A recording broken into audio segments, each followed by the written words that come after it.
దేవుని పరిశుద్ధమైన నామమునకు స్తోత్రము కలుగునుగాక. కూడి వచ్చిన మీ అందరికీ ప్రభు పేరట వందనములు తెలియజేస్తూ ఉన్నాను. యుగాంత దినాలలో సంఘము ఎత్తబడుట అనేటువంటి అంశం మీద మనము మాట్లాడుకుంటూ వస్తూ ఉన్నాం. ఈ సంఘం ఎత్తబడేటువంటి దినాల్లో విశ్వాసులైన వారందరూ కూడా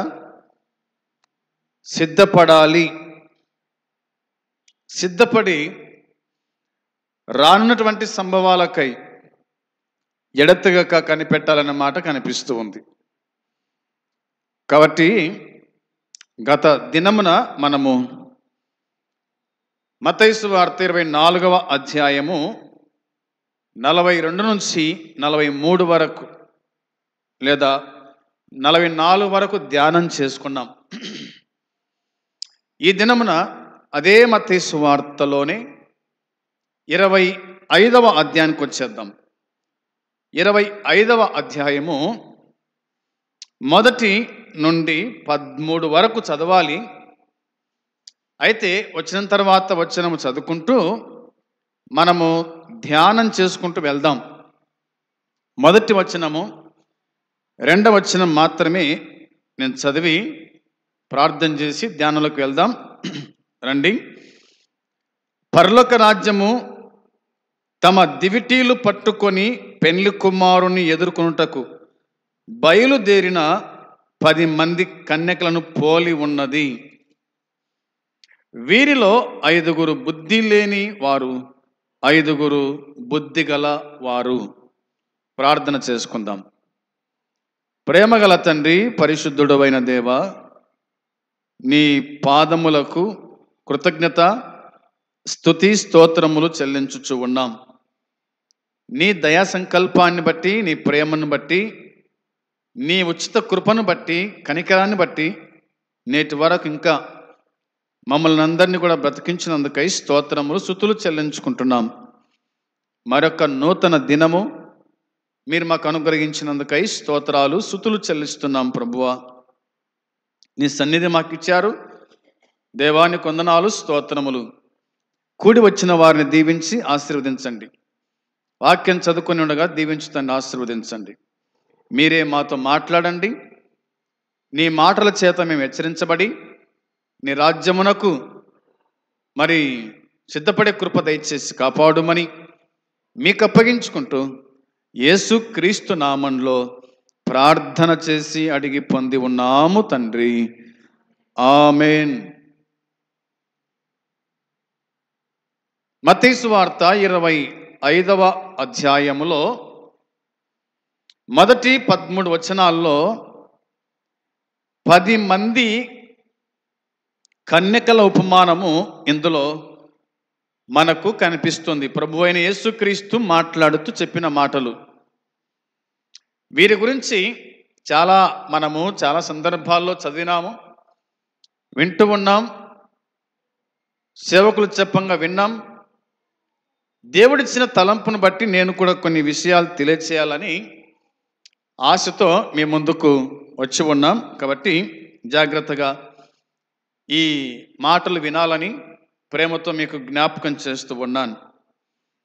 పరలోక రాజ్యము తమ దివిటీలు పట్టుకొని పెండ్లి కుమారుని ఎదుర్కొనుటకు బయలుదేరిన 10 మంది కన్యకలను పోలి ఉంది అనే మాట ఉంది. పోలిక చెప్పినాడు యేసుక్రీస్తు ప్రభువారు. పోలిక చెప్పాడు. ఆయన రాకడ గురించి, పరలోకం గురించి, ఆ పరలోకానికి ఎవరు వెళ్తారో ఎవరు వెళ్ళరో ఆయన శిష్యులతో మాట్లాడుతూ వచ్చినట్టుగా దేవుని వాక్యమైన బైబిల్లో మనకు కనిపిస్తూ ఉంది. 10 మంది కన్యకల ఉపమానం ఇందులో మనం చూస్తూ ఉన్నాం. తెలియని, ఎదురు చూడని సమయంలో వచ్చేటువంటి క్రీస్తు రాకడను దృష్టిలో పెట్టుకొని విశ్వాసులందరూ తమ ఆధ్యాత్మిక స్థితిని ఎడతెగక చూచుకోవాలని 10 మంది కన్యకల ఉపమానము వివరంగా చెప్పినట్టుగా దేవుని వాక్యం గుర్తు చేస్తూ ఉంది. ఆ రోజు ఆ గడియ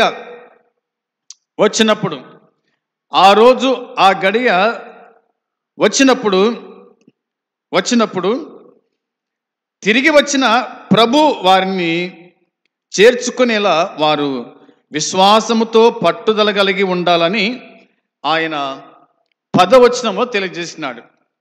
విశ్వాసం కలిగి పట్టుదల కలిగి స్థిరంగా ఉండాలని ఆయన 10వ వచనంలో ఆయన తెలియజేశాడు. ఈ వచనం మనకు హెచ్చరిక చేస్తూ ఉంది. ప్రభు తిరిగి వచ్చినప్పుడు ఆయనతో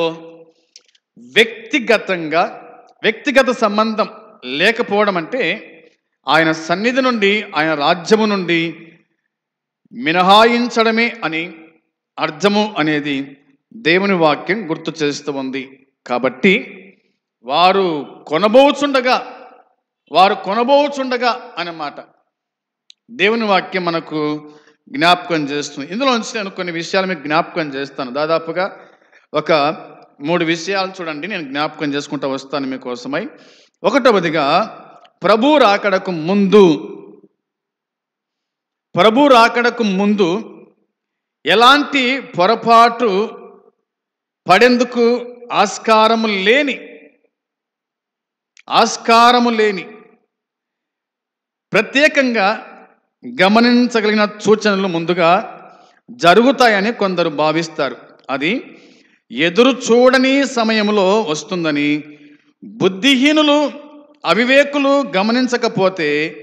గమనించలేకపోతారు అనేది దేవుని వాక్యం గుర్తు చేస్తుంది. అంటే చాలామంది ఎవరు గమనించరు అంటే బుద్ధి లేని వారు, అవివేకులు, ఆయన రాకడ గురించి గమనించకుండా, ఆలోచన చేయకుండా కదా తింటూ, త్రాగుచు, తిరుగుచు, అమ్ముచు, కొనుచు, ఇట్లా మనకు చాలా కనిపిస్తాయి. దాని గురించి 13వ వచనం చెప్తున్న మాట అదే కదా.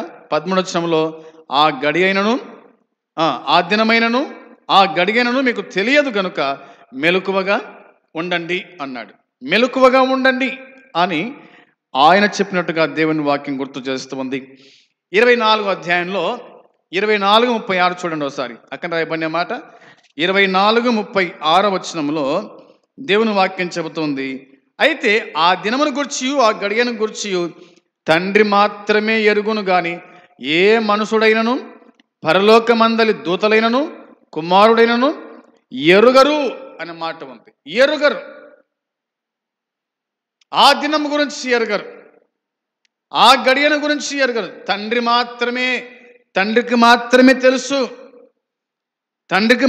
తెలుసు. ఏ మనుషుడైనను, పరలోకమందలి దూతలైనను, కుమారుడైనను ఎరుగడు అనే మాట దేవుని వాక్యం మన జ్ఞాపకం చేస్తుంది. 44వ వచనంలో రాయబడిన మాట కూడా చూద్దాం. మీరు అనుకునే గడియలో మనుష్య కుమారుడు వచ్చును గనుకనే మీరు సిద్ధంగా ఉండండి అన్నాడు. మీరు అనుకునే గడియలో మనుష్య కుమారుడు వచ్చును గనుక మీరు సిద్ధంగా ఉండండి అని దేవుని వాక్యం మనకు జ్ఞాపకానికి తీసుకొని వస్తుంది. ఇది 1వదిగా.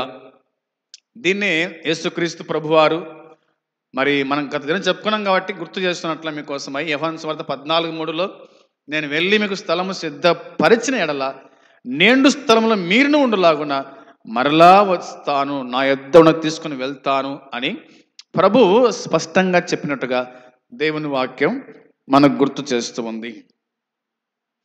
ఇక 2వదిగా మనం ఆలోచన చేస్తే ఆయన రాకడ సమయంలో సంఘములో ఎక్కువ భాగము సిద్ధపాటు లేకుండా ఉంటుంది అని. ఈ మాట గుర్తుంచుకోవాలి మీరందరూ కూడా. ఆయన రాకడ సమయంలో సంఘములో ఎక్కువ భాగము సిద్ధపాటు లేకుండా ఉంటుంది అని. ఇక్కడ మరో చోట కూడా క్రీస్తు సూచించినట్టుగా దేవుని వాక్యం మన జ్ఞాపకం చేస్తుంది. అర్థమవుతుంది కదా. చాలామంది సిద్ధపాటు కలిగి ఉండరు, సిద్ధపాటు ఉండదు. ప్రభు వస్తా అంటున్నారులే, ఆయన ఎప్పుడు వచ్చినాడు కాబట్టి అని చెప్పేసి మనము సోమరులుగా కదా, బుద్ధి లేనితనముగా, అవివేకులుగా మనం ఉంటాం. గత ఆదివారం కూడా కొంతమంది రాలేదు దేవుని సన్నిధికి. ఎందుకు రాలేదంటే అది వాళ్ళకి తెలుసు. దేవుడు ఒకవేళ వచ్చింటే, సంఘం ఎత్తబడింటే గనక వాళ్ళు విడవబడే వాళ్ళు 7 ఏళ్ల శ్రమల కాలంలో వాళ్ళు ఉండేటువంటి వాళ్ళు. అవునా? ప్రభు కనికరం గలవాడు, ప్రేమ గలవాడు కాబట్టి ఆయన రాకడ రాలేదు కాబట్టి మనము బతికిపోయినాం. జాగ్రత్తగా మీరు గుర్తుంచుకోవాలని మనవి చేస్తూ ఉన్నాను.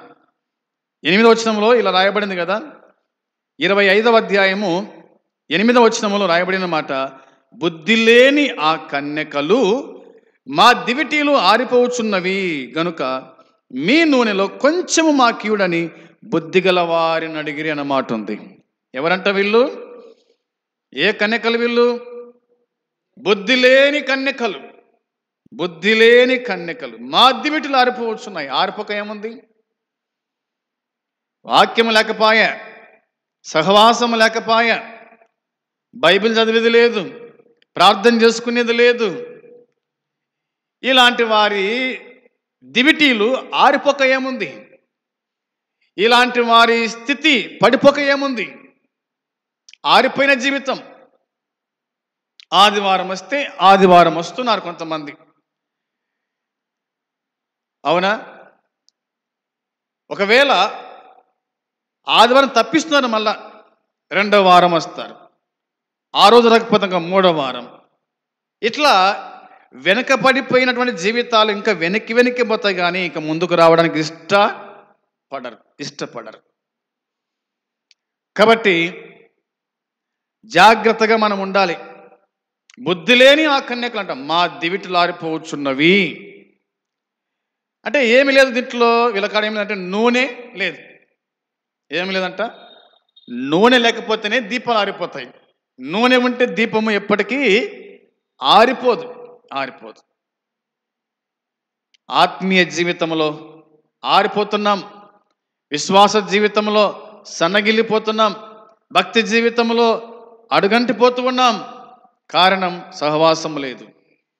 వారు అపోస్తుల బోధ ఎందును, సహవాసమందును, రొట్టె విరుచుట ఎందును, ప్రార్థన చేయుట ఎందును ఎడతెగక ఉండిరి. ప్రతిరోజు కూడా దేవాలయం తప్పక కూడుకొనొచ్చు ఉండిరి అని అపోస్తుల కార్యం 2వ అధ్యాయము 42 నుంచి మనం చూస్తాం కదా. ప్రతిదినము కూడుకొనుట, ప్రతిదినము దేవుని సన్నిధికి వచ్చుట, పాటలు పాడుకోవడం, వాక్యం వినడం, అన్వయించుకోవడం, హృదయంలో భద్రపరచుకోవడం, వాక్యానుసారంగా జీవించడం, అది ఉండాలి. కానీ అది లేకుండా బుద్ధి లేని కన్యకల వలె మనం జీవిస్తే గనక ఒకరోజు ప్రభు అంటాడు, మీరెవరో నేను ఎరగను అని అంటాడు. అవునా? మీరెవరో నేను ఎరగను అంటాడు.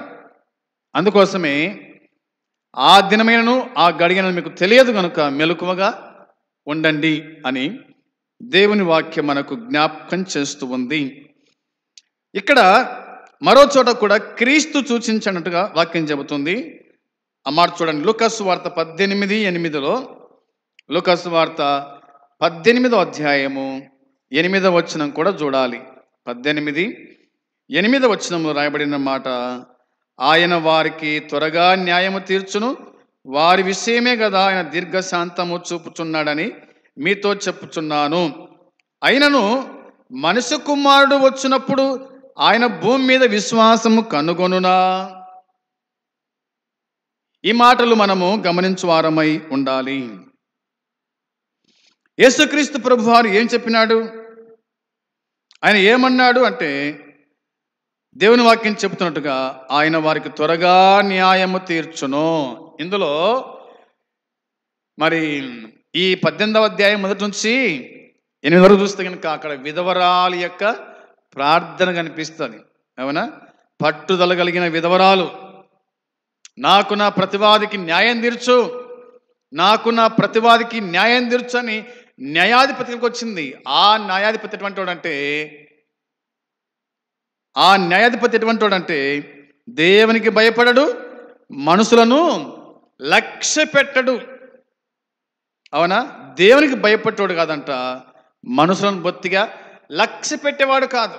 అలాంటి న్యాయాధిపతి కాడికి విధవరాలు తిరుగుతూ ఉంది. అందుకోసమే తాను ఒక దినాన తన మనసులో అనుకొని, ఈ విధవరాలు మాటి మాటికి నా కాడికి రాకుండా నేను ఆమెకు న్యాయము తీర్తునని అనుకున్నాడు మనసులో. అందుకోసం ప్రభు అన్నాడు, దేవుడు తన్ను ఏర్పరచుకుని వారు దివారాత్రులు తన్ను గురించి మొరపెట్టుకొనుచుండగా వారికి న్యాయము తీర్చడా? ఆయన వారికి త్వరగా న్యాయం తీర్చును, వారి విషయమే కదా ఆయన దీర్ఘశాంతము చూపుచున్నాడు. అవునా? ఆయన దీర్ఘశాంతం చూపుతున్నాడు. ఎందుకోసం అంటే నువ్వు రక్షణ పొందాలని, నువ్వు మారు మనసు పొందాలని, నువ్వు సిద్ధంగా ఉండాలని, ప్రభు రాకడ కోసమే సిద్ధపడాలని ఆయన ఇంకా దీర్ఘశాంతము చూపుతూ ఉన్నాడన్నది దేవుని వాక్యం మనకు జ్ఞాపకము చేస్తూ ఉంది. ప్రియమైన సోదరి సోదరులారా, విశ్వాస జీవితములో, భక్తి జీవితములో మనము వెనకంజ వేస్తూ ఉన్నాం. సహవాసము లేదు, వాక్యము లేదు, ప్రార్థన లేదు. కాబట్టి ఇలాంటి దీపాలన్నీ కూడా ఆరిపోయే దీపాలి. ఈ విషయాన్ని మనం జ్ఞాపకంలో ఉంచుకోవాలి. కాబట్టి అలా సంఘాన్ని ఆయన రాకడకు సిద్ధపడే వరకు తాను ఆగనని క్రీస్తు స్పష్టంగా చెప్పినట్టుగా దేవుని వాక్యం గుర్తు చేస్తూ ఉంది. ఇది రెండవదిగా. ఇక మూడవది మనం ఆలోచన చేస్తే రాయబడిన మాట, కన్యకలందరూ విశ్వాసులు అవిశ్వాసులు. అర్థమైందే? కన్యకలందరూ విశ్వాసులు అవిశ్వాసులు. 5 మంది విశ్వాసులు కాగా మిగతా 5 మంది అవిశ్వాసులు. పెళ్లి కుమారుని రాకడకు ఆశ్చర్యపోయారని ఇక్కడ మనం గమనించే వారుగా ఉండాలి. పెళ్లి కుమారుని రాకడకు ఆశ్చర్యపోయినారని ఇక్కడ మనం గమనించే వారుగా ఉండాలి. చూడండి ఆ మాటలు 5వ వచనము, 6వ వచనం, 7వ వచనం చదువుకుందాం. 5వ వచనము, 6వ వచనము, 7వ వచనం చదువుకుందాం. పెళ్లి కుమారుడు ఆలస్యము చేయగా వారందరూ కునికి నిద్రించుచుండిరి. అర్ధరాత్రి వేళ ఇదిగో పెళ్లి కుమారుడు అతన్ని ఎదుర్కొనరండి అని కేక వినబడెను. అప్పుడు ఆ కన్యకలందరూ లేచి తమ దివిటీలను చక్కపరిచిరి గాని, చాలు, చక్కపరిచిరి గాని అన్నమాట. లోకములో గాని అనే మాటకు, అవునా, కొన్ని పర్యాయ పదాలు మనకు కనిపిస్తాయి. అయితే, గాని, ఇట్లా కొన్ని పదాలు కనిపిస్తాయి. ఏదేమైనా వాక్యం చెప్తున్న మాట గుర్తుంచుకుందాం. 10 మంది కన్యకల ఉపమానం శ్రమల కాలములో నివసించే విశ్వాసులకు గాక, శ్రమల కాలానికి ముందు నివసించే విశ్వాసులకే అన్వయిస్తుందని ఇది సూచిస్తూ ఉంది. గుర్తుంచుకుందాం. ఎందుకంటే మహాశ్రమల కాలం తర్వాత క్రీస్తు రాకడకు ముందు తగినన్ని సూచనలు కనబడతాయి గనుక ఇది ఆ కాలం వారికి అన్వయించదు అనేది దేవుని వాక్యం మనకు జ్ఞాపకం చేస్తూ ఉంది. పెళ్లి కుమారుడు ఆలోచన చేసినాడు, అందరూ కునికి నిద్రించినారు. బుద్ధి గలవారు నిద్రించినారు, బుద్ధి లేని వారు నిద్రించినారు. అయితే అర్ధరాత్రి వేళ అన్నమాట ఉంది. అర్ధరాత్రి వేళ ఇదిగో పెళ్లి కుమారుడు అతను ఎదుర్కొని రండి అనే కేక వినబడిందంట. ఇదిగో పెళ్లి కుమారుడు. ఎప్పుడు వినబడింది కేక? అర్ధరాత్రి వేళ వినిపించింది. ఒకవేళ ప్రభు అర్ధరాత్రి వస్తే, ఇప్పుడు ఇక్కడ మనకు రాత్రి అయింది, అమెరికాలో వాళ్ళకు పగలు తెల్లారుతుంటుంది. ఇట్లా యేసుక్రీస్తు ప్రభు వారు ఒకవేళ అర్ధరాత్రి వచ్చి ఆయన బూర ఊదితే ఆ బూర మనకు వినబడుతుందా? ఆ బూర మనకు వినబడాలంటే మనము ఆత్మీయ జీవితంలో, భక్తి జీవితంలో మెలకువగలిగి ఉండేవారుగా ఉండాలి. సిద్ధపడి ఉండాలి. సిద్ధపాటు కలిగిన జీవితం అనేది వాక్యం చెబుతుంది. అప్పుడు ఆ కన్యకలందరూ లేచి తమ దివిటీలను చక్కపరిచిరి గాని, లేచారు, 10 మంది లేచినారు, తమ దివిటీలను చక్కపరిచిరి గాని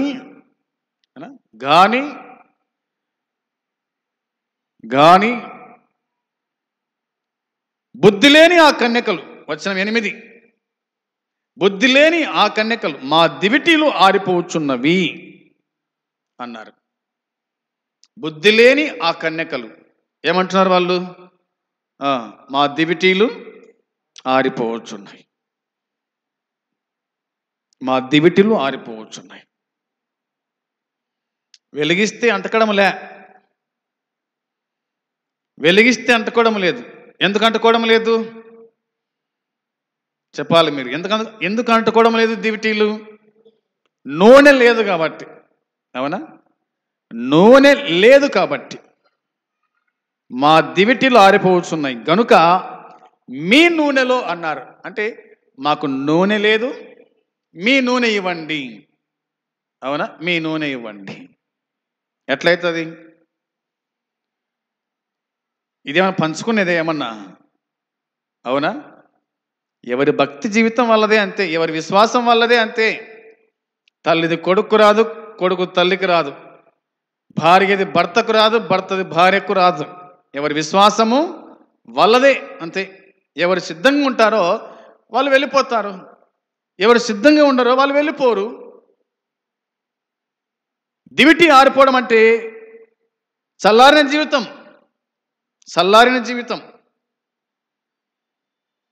దాన్ని వెలిగించాలంటే కష్టం. ఇంకా జాగ్రత్తగా ఉండాలని దేవుని వాక్యం మనకు గుర్తు చేస్తుందని జ్ఞాపకం చేస్తూ ఉన్నాను. 4వ వచనంలో రాయబడిన మాట ఏమిటంటే, 4వ వచనంలో రాయబడిన మాట చూడండి ఒకసారి. బుద్ధిగలవారు తమ దివిటీలతో కూడా సిద్ధెలలో నూనె తీసుకొని పోయిరి అని ఉంది. అర్థమైంది ఈ మాట? బుద్ధిగలవారు తమ దివిటీలతో కూడా సిద్ధెలలో నూనె తీసుకొని పోయిరి. దివిటిలో నూనె ఉంది, సిద్ధెలో నూనె ఉంది. అర్థమవుతుంది కదా? బుడ్డి నిండా నూనె ఉంది, పక్క సీసలో ఉడక నూనె ఉంది. ఇంతకుముందు మనము కిష్ణాలు కొనతొల్లం. అవునా? బుడ్డి మండుకోవాలంటే కిష్ణాలు వేయాల్సింది. ఇప్పుడు కిష్ణాలు కనిపించడం లేదు. మంటుని అంటారు దాన్ని, కనిపించటం లేదు. డబ్బలు నిండా పోసి పెట్టుకుంటుంటే 10 లీటర్లు 20 లీటర్లు స్టాక్ పెడుతుంటే పోస్తుండ్రి. కాబట్టి స్టోర్లో లీటర్ పోస్తుండ్రి, 2 లీటర్లు పోతుండ్రి కదా. ఇది ఆనునే కాదు కానీ గుర్తుపెట్టుకుందాం. బుద్ధిగలవారు తమ దివిటిలతో కూడా సిద్ధెలలో నూనె తీసుకొని పోయినారు. ఒకవేళ దివిటిలు ఆరిపోతాయేమో, పెండ్లి కుమారుడు లేటు చేస్తాడేమో, కాబట్టి దివిటిలు ఆరిపోతే ఈ నూనె పోస్తే మళ్ళా వెలిగేటువంటిది. అట్లా బుద్ధిగలవారు సిద్ధపడిపోయినారు, బుద్ధి లేని వారు సిద్ధపడకుండానే అయితే అయింది, పోయింది. ఏం మనం చూసినామా? పోయి ఏమన్నా చూడండి ఎంత సులువుగా మాట్లాడతారు ఈ దినాల్లో. మీరు చూసినారా దేవుని రాజ్యం ఉందని, పరలోకం ఉందని? ఎంత ఘోరంగా ఉన్నారు ప్రజలు అంటే అంత ఘోరంగా కనిపిస్తారు మనకు. దేవుడు చెప్పాడంటే అది అక్షర సత్యం, అంతే జరుగుతుంది. ఇంక అంతే. నువ్వు చూసినావా, నువ్వు ఇచ్చినావా, నువ్వు చాలుపో, నువ్వు భక్తిగా బతుకుపో చాలు, మాతో నీకేం పనింది అనే మహారాజునుక లేకపోలేదు. దేవుని వాక్యం చెబుతున్నట్టుగా తాను తిరిగి వచ్చే వరకు నూనె, తాను తిరిగి వచ్చేంత వరకు నమ్మకం, మెలకువ ఎంత అవసరమో యేసు వరుస లేదా ఉదాహరణలో చెప్పిన మాట బట్టి చూస్తే కనుక క్రీస్తు రాకడకు ముందుగా ఊహించని రోజున వచ్చే ప్రమాదం ఉంది అన్నాడు. యేసుక్రీస్తు ప్రభువారు రాకడకు ముందుగా ఊహించని రోజున వచ్చే ప్రమాదం ఉందని కన్యకలు విశ్వాసముతో పట్టుదల కలిగి ఉండడము అత్యవసరమని 10 మంది కన్యకల ఉపమానము నొక్కి చెబుతూ ఉంది అనే మాట కనిపిస్తుంది. ఒక మాట చూస్తారా? 25వ అధ్యాయములో మనము చదువుకుంటూ వస్తే కనుక చాలా విషయాలు కనిపిస్తాయి. మరి లూకా సువార్తకు వచ్చేద్దాం. 21వ అధ్యాయం 19వ వచనం చూడండి ఒకసారి. లూకా సువార్త 21వ అధ్యాయము 19వ వచనములో రాయబడిన మాట. 21:19 చదవాలి. మీరు మీ ఓర్పు చేత మీ ప్రాణములను దక్కించుకొందురు అని ఉంది. అర్థమైంది ఈ మాట? మీరు మీ ఓర్పు చేత మీ ప్రాణములను దక్కించుకొందురు. 5 మందికి ఏముంది?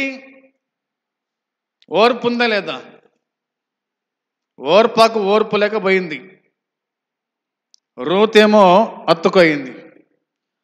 చాలా మందికి సంఘంలో చూడండి, యవనస్తులు కానీ, పెద్దలు కానీ, వృద్ధులు కానీ, పిల్లలు కానీ, నేటి దినాల్లో ఏం లేదంటే ఓర్పు లేదు. ఏం లేదు? ఓర్పు లేదు. కొంచెం కూడా కూర్చోరు. ఈరోజు ఒక మాట విన్నా నేను. ఏం మాట విన్నానంటే 2 గంటలు కూర్చోనికే 2 గంటలు కూర్చోనికి యాసిరికి వచ్చదంట. ఎక్కడ? ఆరాధనలో 2 గంటలు కూర్చోనికే యాసిరికి వచ్చదంట. అందుకే కొంతమంది రావడం లే. నేను విన్న మాట చెప్తాను మీకు, అంతే. ఈడ కూర్చకపోతే కనుక ఆడ కూర్చుంటావా పరలోకంలో? ఈడ కూర్చోలేకపోతే కనుక ఆడ కూర్చుంటావా? హలో, ఈడ కూర్చకపోతే కనుక ఆడ కూర్చుంటామా? ఈడనే మనకు ఓపిక లేకపోతే ఆడ ఉంటుందే ఓపిక? ఇప్పుడు స్కూల్కి వెళ్తే ఆడ కూర్చోవాల్సిందే కదా. ఉద్యోగానికి వెళ్తే ఆడ కూర్చోవాల్సిందే కదా. ఆడైతే గంటలు గంటలు కూర్చుంటాము. ఈడైతే మాత్రం 2 గంటలు కూర్చోనికే నేను కూర్చోలేను, నేను రాలేను, నేను ఉండలేను. దేవుని వాక్యం చెబుతూ ఉంది, మనం చదువుకున్నాం లేఖనాల్లో, మీరు మీ ఓర్పు చేత మీ ప్రాణాలను దక్కించుకుందురు. మీకు ఓర్పు ఉంటేనే మీ ప్రాణం దక్కేది. మీకు ఓర్పు లేకపోతే మీ ప్రాణం దక్కదు. చాలా సులువుగా మనం మాట్లాడుతుంటాం కానీ అర్థం కావడం లేదు మీకు. మీ ప్రాణం దక్కాలంటే, మీరు బతకాలంటే మీకు ఓర్పు అవసరం. మీకు ఓర్పు అవసరం. కాబట్టి మీ ఓర్పు చేత అనే మాట ఉంది. కాబట్టి గ్రీకులో ఓర్పు అనే అర్థాన్నిచ్చే మాటకు నిలకడగా లేక స్థిరంగా ఉండడం అని అర్థం. నిలకడగా లేక స్థిరంగా ఉండమని అర్థం. కృప మూలంగా మనము క్రీస్తు పట్ల అత్యంత తీవ్రమైన సురుకైన భక్తి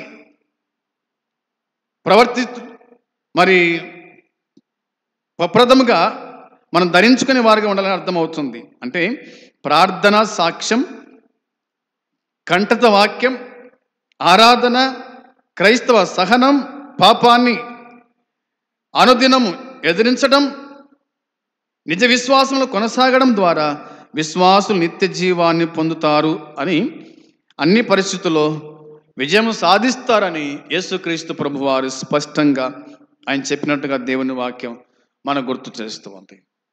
అందుని బట్టి లేఖనాలు చెప్తున్నట్టుగా ఈ ఉపమానములోనే నూనె నిజమైన విశ్వాసము, నీతి నిలిచి ఉంటే పరిశుద్ధాత్మ సన్నిధికి నిదర్శనం అన్నమాట ఉంది.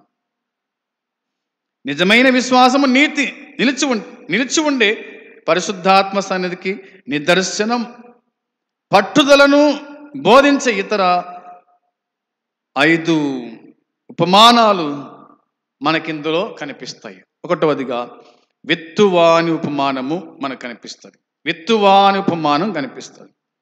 అది లూకా సువార్త 8వ అధ్యాయం 4-15 వరకు. మంచి వ్యక్తి అనే ఉపమానం కనిపిస్తుంది. లూకా సువార్త 12:35-40 వరకు గృహ నిర్వాహకుడు ఈ ఉపమానం కనిపిస్తుంది. లూకా సువార్త 12:42-48 వరకు. తర్వాత గోపురం నిర్మాణం గురించిన ఉపమానము మనకు కనిపిస్తుంది. లూకా సువార్త 14వ అధ్యాయం 28-30లో.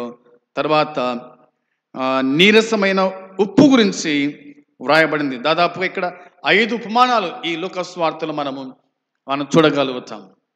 మనం చదువుకున్నటువంటి ఉపమానము బుద్ధి లేని కన్యకల ఉపమానము, 10 మంది కన్యకల ఉపమానము మనము చదువుకున్నాము అనేది మనకు అర్థమవుతుంది. ప్రియమైన సోదరి సోదరులారా, దేవుని వాక్యం చెప్తున్నట్టుగా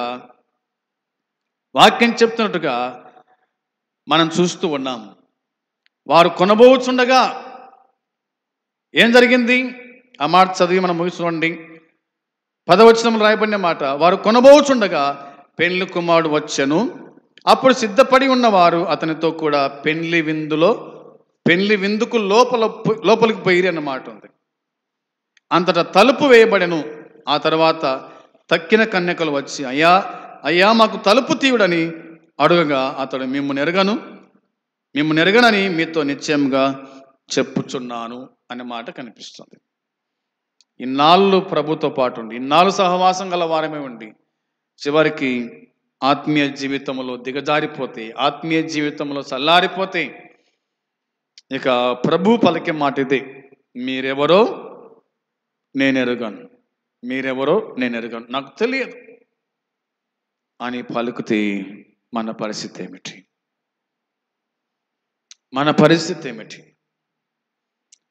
కాబట్టి యుగాంత దినాలలో సంఘం ఎత్తబడే సమయంలో విశ్వాసులమైన మనమందరం కూడా సిద్ధపాటు కలిగి ఉండాలా. ఒకవేళ ఉండకపోతే గనుక మనము విడిచిపెట్టబడతాం. శ్రమల కాలంలో మనం భూమి మీద ఉంటాం. ఆ శ్రమలు తట్టుకోలేక కదా, ఇప్పుడే శ్రమలు లేని కాలంలోనే ఇబ్బంది పడుతూ ఉన్నాం. ఇక శ్రమలు వస్తే కనుక ఆ కాలాన్ని మనం తట్టుకుంటామా? అందుకోసమే సమయం ఉండగానే మనము సద్వినియోగం చేసుకోవాలా, దేవుని సన్నిధికి రావాలా, సహవాసం కలిగి జీవించాలా, వాక్యాన్ని వినాలా, వాక్యం చదువుకోవాలా, ప్రార్థన చేసుకోవాలా. అందుకోసం ప్రభు అన్నాడు, మెలకువగా ఉండండి. అవునా? ఆ దినమైనను గడియనను మీకు తెలియదు కనుక మెలకువగా ఉండండి అని చెప్పినాడు. మనకు మెలకువ ఎంతైనా అవసరం, సురుకుతనం ఎంతైనా అవసరం, సిద్ధపాటు ఎంతైనా అవసరం. ప్రభు రాకడ ఆసన్నమవుతుంది. ఆయన ఖచ్చితంగా వస్తాడు, మనం తీసుకుని వెళ్తాడు. కాబట్టి సిద్ధంగా ఉండాలని ప్రేమతో మీకు మనవి చేస్తూ ఉన్నాను. ప్రభునందు విశ్వాసం ఉంచకపోతే విశ్వాసం ఉంచండి. పాపక్షమాపణ, మారు మనసు పొంది బాప్తిసం తీసుకోండి. ప్రభు కోసం జీవించి ప్రభు రాజ్యం చేరుదాం. అట్టి కృపా దేవుడు మనకు సమృద్ధిగా అనుగ్రహించునుగాక. ఆమేన్. ప్రార్థన. పరలోకమందున్న మా తండ్రి, నీ పరిశుద్ధమైన పాదములకు నాయన కృతజ్ఞతలు, స్తోత్రాలు, స్తుతులు చెల్లిస్తున్నాము దేవా. చదవబడిన లేఖన భాగాన్ని బట్టి స్తోత్రం తండ్రి. మీరు మాతో మాట్లాడుతూ వచ్చినందుకై స్తోత్రం, స్తుతులు చెల్లించుకుంటున్నాం. ఈ నీ మాటలు బయలుదేరుతుండగా అనేకులు విని మేలు పొందే కృప దయచేసి మీరే కాపాడుదురని మీకు అప్పగించుకుంటూ యేసుక్రీస్తు పరిశుద్ధమైన నామంలో స్తోత్రం చెల్లించి ప్రార్థించి అడిగి స్తుతించి పొంది ఉన్నాము తండ్రి. ఆమేన్. పరలోకమందున తండ్రి ప్రేమ, మన ప్రభు అయిన యేసుక్రీస్తు కృప, పరిశుద్ధాత్మ సన్నిధి సహవాసం కూడి వచ్చిన మనకు సకల పరిశుద్ధులకు ఇప్పుడు ఎల్లప్పుడూ సదాకాలము తోడై ఉండునుగాక. ఆమేన్. అందరికీ వందనాలు.